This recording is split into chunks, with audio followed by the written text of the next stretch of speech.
ప్రియులైన సంఘ బిడ్డలకి యేసుక్రీస్తు నామంలో వందనాలు తెలియజేస్తానండి.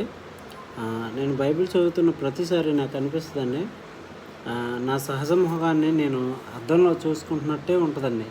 ఎందుకంటే నా మొహం మీద ఏమేమి మచ్చలున్నాయి ఏంటి అని నాకు ఎలాగైతే అద్దం ముందుకు వచ్చినప్పుడల్లా కనపడతాయో, అలాగే బైబిల్ దగ్గరికి వచ్చిన ప్రతిసారి నేను పాపం చేస్తున్నానా, ఏదైనా పాపంలో పడిపోతున్నానా, చేసిన పాపాన్ని ఎలా కడుక్కోవాలి నాకు ఎలా చూపిస్తుంది బైబిల్ అనేది, నాకు ఎత్తిపట్టి చూపిస్తుందండి. ఆ విషయంలో నేనంటే చాలా సంతోషపడతాను. ఎందుకంటే మన తప్పులని వేరే ఎవరైనా ఎత్తిపట్టి చూపితే మనం దానికి యాక్సెప్ట్ చేయం. ఎందుకంటే మనం తిరిగి వాళ్ళ మీద గొడవడతాం తప్ప ఒక నిజమే కదా, ఇది నా తప్పే కదా, నేను చేస్తున్నది తప్పే కదా అని మనం ఎప్పుడు సరిదిద్దుకోవడానికి ప్రయత్నం చేయమండి.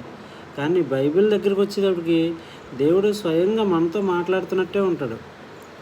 మాట్లాడుతున్నట్టే ఉండి మన యొక్క వ్యక్తిగత జీవితాన్ని ఎలా బలపరుచుకోవాలి, ఆయన యొక్క పరిశుద్ధతలోకి మనం వచ్చాం కదా, ఆ పరిశుద్ధతను మనం ఎలా కాపాడుకోవాలి, పాపంలో పడిపోకుండా ఈ లోకాన్ని ఎలా జయించాలి అనే గొప్ప సంగతి మనకు తెలియజేస్తుందండి. అందుకే నాకు ఒక వచనం గుర్తు వచ్చిందండి. యాకోబు పత్రిక 1వ అధ్యాయము 23వ వచనం, ఎవడైనను వాక్యము వినువాడవై ఉండి దాని ప్రకారము ప్రవర్తింపనివాడు వాడు అద్దంలో తన సహజముఖమును చూచుకుని మనుషుని పోలి ఉన్నాడు. అవును కదండి, మనం మన సహజముఖాన్ని అద్దంలో చూసుకుని బయటకు వెళ్ళినంటే దాన్ని మర్చిపోతాం. నిన్న ఆదివారం తిన్నాన మా పాస్టర్ గారు కూడా అదే చెప్పారండి. ఏం చెప్పారంటే,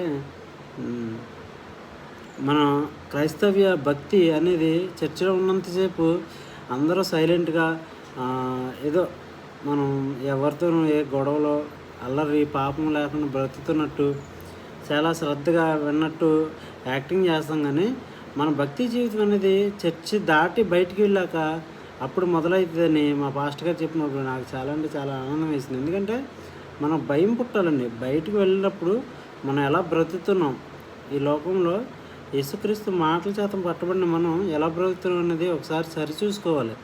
అదే క్రైస్తవ్యం అని మా పాస్టర్ గారు చెప్పినప్పుడు నాకు భయం కలిగింది, తర్వాత ఆనందం కూడా కలిగింది. ఎందుకంటే ఇలాంటి మాటలు చెప్పేవారు ఎవరు లేరండి.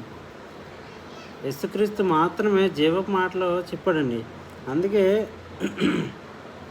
24వ వచనంలో వాడు తన్ను చూసుకొని అవతలికి పోయి తానెట్టివాడు వెంటనే మర్చిపోతాడంట. అలా మర్చిపోకూడదండి. మర్చిపోకుండా మన క్రైస్తవ జీవితాన్ని, మన విశ్వాసాన్ని కాపాడుకోవాలి.